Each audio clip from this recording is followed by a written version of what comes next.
Field of 8. They're in behind the gate and gathering speed. Here they come. And away they go. They're off and trotting. Southwind Coors and Hill Exotic leaving out of there from posts 4 and 5. Aetos Kronos floating out into the top 3. Call Me Goo from the inside. Also floating out, parked out in 5th right now. Drawn Impression. Then it's back to Highland Kismet. Gains Hanover early trailer. Security protected. Jameson puts Hill Exotic on top. Is followed in behind by Southwind Coors. Dunn parked out into the opening turn with Aetos Kronos. He'll continue to march forward here after leader Hill Exotic. 27 seconds into the opening quarter. And as they head into the backstretch, Aetos Kronos getting set to take over from Hill Exotic. Jameson grabbing for some leather, and Aetos Kronos is trying to make his way past. He'll lead it now, just beyond 3/8, but he parked there to get it. Hill Exotic in second. Southwind Coors trots third ahead of Call Me Goo fourth.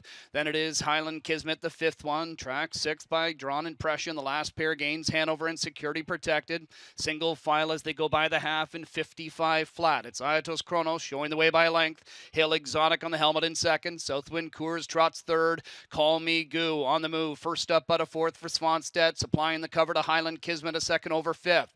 Inside, saving ground again. Hanover. Third over will be the mare Drawn Impression. Trailer throughout, Security Protected. Aetos Kronos still on top. Leads now a length and a half to Hill Exotic as they hit 3/4 in 1:22 and 4. Highland Kismet jumping it off on the final turn as they swing for home. It's Aetos Kronos on top, leading a length and a half with Hill Exotic chasing in behind. Jameson starts to angle. Call Me Goo up the inside. That's Southwind Coors, center of the track, gains Hanover. Aetos Kronos still showing the way just over a length. Dunn calling on him for more. Here on the outside is Hill Exotic, but only up to the wheel. Aetos Kronos, good to go. It's Aetos Kronos in the first Maple Leaf Trot elimination over a Hill Exotic and gains Hanover in 1:49 and 4. That's a new track record.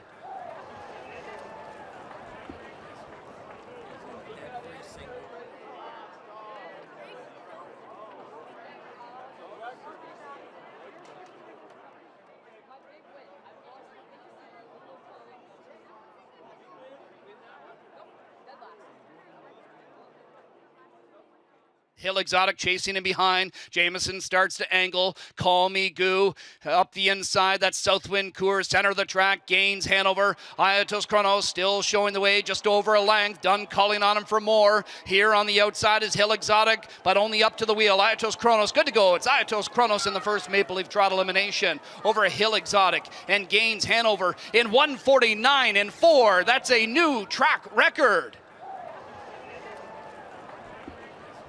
Aetos Kronos turning heads as he trots the fastest mile ever in Canada. The first sub 150 trotted mile, 1:49 and 4, new track and Canadian record.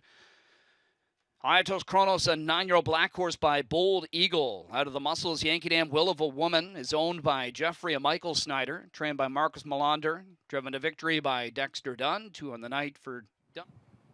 A Canadian in a track record performance here as Aetos Kronos captures Maple Leaf Trot elimination number 1 in 1:49 and 4. I'm here with winning driver Dexter Dunn. And Dexter, he won a big mile at the Meadowlands, but did you think this guy had sub 50 speed in him? Yeah, I mean, he's, you know, when he went 50 there Hammer Day, he did it pretty easy, so maybe, but for him to do it himself like that's very impressive tonight. You know, obviously, early on in the mile, it looked like it took him some time to clear. Is that just a tendency of his, you know, throughout his racing career? Yeah, I guess he's 9-year-old now, so he's pretty relaxed out there in the mile. As soon as you ask him to do it, he'll do it for you, though. So, yeah, we took our time early around that first turn, and once he got the front, he just felt terrific. And, speaking of relaxed, though, I know he, you know, felt relaxed there when he got to the lead, but, you know, when you post-parade him out before the race, though, does he show that same level of just calmness? Not really. He gets pretty excited. He gets up on his tippy toes and up on his hind legs, and, you know, he's ready to rock and roll. So, it's usually a very good sign for him when he's like that post-parading. It looked like turning for home that Jody Jameson and his charge, Hill Exotic, were going to give you a bit of a scare there, but you called on your guy and he responded. Did you just have so much confidence in him turning for home? Yeah, absolutely. Jody's horse, you know, he made a good charge at us, but yeah, he's a real racehorse, this guy. You know, he wants to fight other horses off, and you know, we weren't really overextending him tonight. He was doing it sort of comfortably enough, but we, you know, had to make sure we fought Jody off. But you know, he felt to me like he wasn't letting that horse past him. I just want to go date back to some of those early starts this year because you kind of brought him along, nicely. This was a horse who was heavily staked throughout this campaign and this year. Was that your game plan to try and kind of point him towards these types of events? Yeah, well, I mean, he had most of last year off, so when he come back this year, you know, Marcus Melander and the crew, you didn't want to, break him back into racing softly as we could, and he's handled it good earlier on, and it's brought him on perfect for the stakes races now.